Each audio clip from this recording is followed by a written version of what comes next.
அப்படிலாம் கிடையாது. கடைகோடி தொண்டனை கூட இங்கே திமுக திராவிட முன்னேற்ற கழகம் ஒரு ஆகப்பெரும் சித்தாந்தத்தில் கொண்டு போய் நிறுத்தி பெரும் பணக்காரனாக ஆக்கிக்கிட்டு இருக்கு. அதனால தான் இந்த கட்டமைப்பு இன்னும் விரிசலடையாமல் இருக்குது. அதை நான் வந்து ஏற்றி தான் ஆகணும்.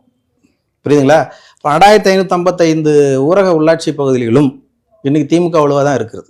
எல்லா 68,000 பூத்துலையும் இன்னைக்கு ஆளை போட்டு தெளிவாக வச்சிருக்கு. காரணம் கேட்டீங்கன்னா, திராவிட முன்னேற்ற கழகத்தால் பயன்பெறக்கூடிய அடிமட்ட தொண்டன் இருக்கிறான். அவனுக்கு ஒரு 50 லட்சம் சொத்து மதிப்புள்ள ஒரு விஷயங்களை ஏதோ செய்து கொடுத்துருது, ஒரு கான்ட்ராக்டை கொடுத்துருது, அதனால இருக்கிறான்.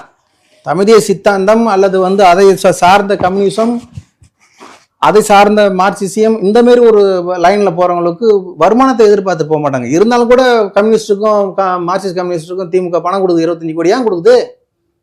எதுக்காக கொடுக்குது?